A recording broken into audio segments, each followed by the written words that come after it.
Good morning, happy Friday. Today we're going to learn about parabolas, and we have classwork 69, more work with parabolas. So your aim is, how does the leading coefficient of a quadratic function affect a parabola? So we're going to talk all about the leading coefficient today. So I want to first focus on what the leading coefficient is. So when I have a parabola,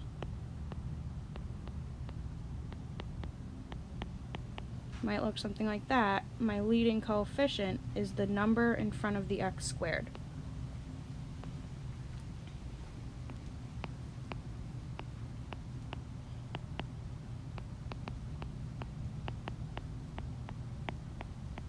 So think about it like a line leader leads the line, the leading coefficient leads the equation. So it's the first number in the equation when you have it in standard form. So quadratic functions contain a turning point, which can be a maximum or a minimum, which we defined yesterday. So a maximum is the highest point, and the minimum is the lowest point. So if it had a maximum, it would look something like this, like a smiley face, and if it had a minimum, it would look something like, if it has a maximum, it will look something like a frowny face, and if it has a minimum, it will look something like a happy face. So we'll label this max, smiley face, min, frowny face. So we have the simple quadratic function y equals negative x squared, and we're going to write the parabola in the form y equals ax squared, where a is the leading coefficient, and then fill out the table below. So y equals negative x squared, the number in front of my x squared is just negative 1. So my leading coefficient equals negative 1. And now I'm going to fill out the table. So I'm going to use my calculator, and I'm going to plug in y equals negative x squared to y equals. And I'm going to go to my table. So clear out whatever you have in y equals right now.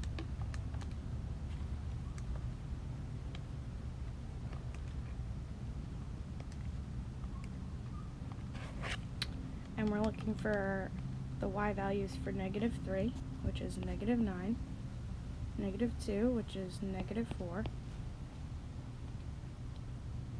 negative 1, which is negative 1, then I have 0, negative 1, negative 4, negative 9. And now I'm going to fill in the table, so I have negative 3, negative 9,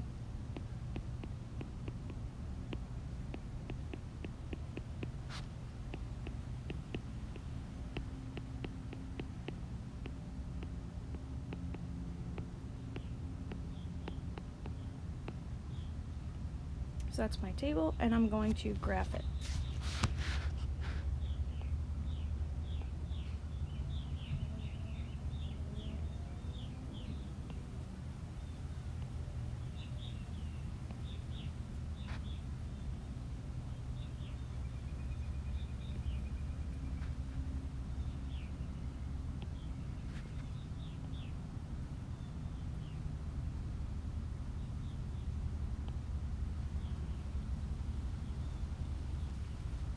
And then it says, what is the range of this quadratic?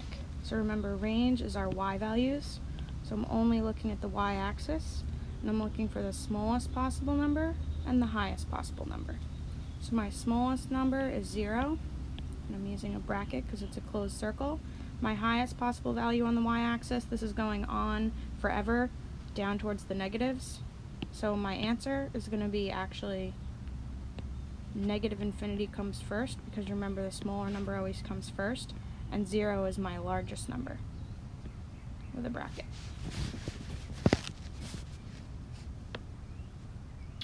Some parabolas are concave up and some are concave down. Find a pattern that tells us what controls this behavior.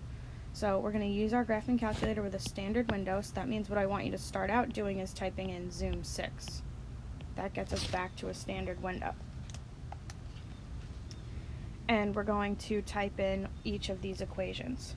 So first I'm going to type in 3x squared plus 6x minus 4.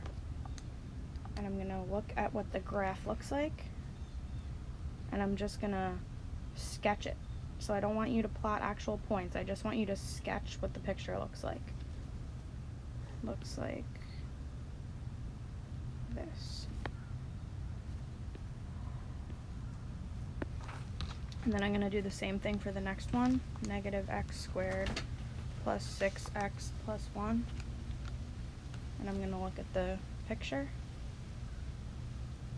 And this one looks like this. And then I'm going to do the same thing for the last one.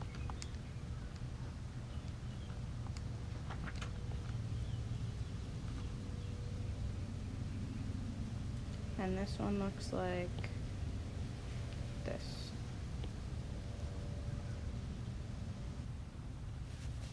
So now we're going to see, do we notice a pattern here? So when I look at these three graphs that I made, I see two of them are sad faces, right here and right here, concave down. And this one here, the first one, is concave up. That one's like a happy face. So if I look at the leading coefficients of these three, I notice that when it's negative, I get a frowning face, and when it's positive, I get a smiley face. So let's see if that holds for the exercise number 3. 2x squared. So I'm typing that into my calculator. I'm looking at my picture, and my picture looks like a happy face for that one. And then I'm going to do 3x squared, same thing. Again, I look like a happy face. And then I'm going to do 4x squared.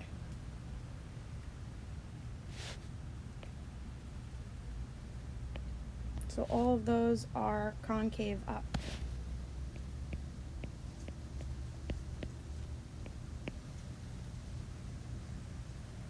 And they have a positive leading coefficient. So now I'm going to try the bottom. All these have a negative leading coefficient.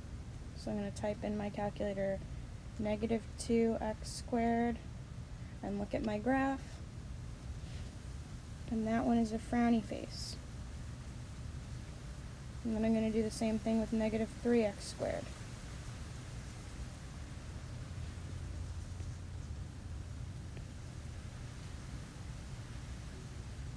And then I'm going to do the same thing with negative 4x squared. So all of these down here are concave down. And they have a negative leading coefficient.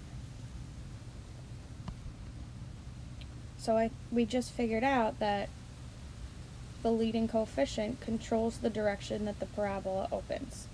So if we look at exercise 4, to sum up, we have the quadratic ax squared plus bx plus c.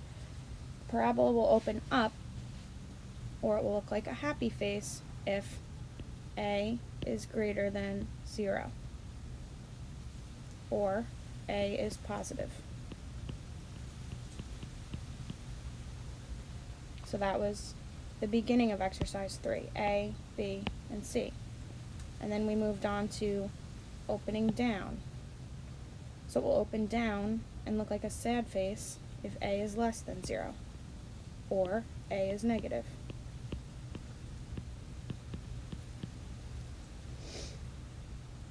So when it opens up and I have concave up, that means I have a minimum point, which is right here. When it opens down, that means I will have a maximum point, which is right here.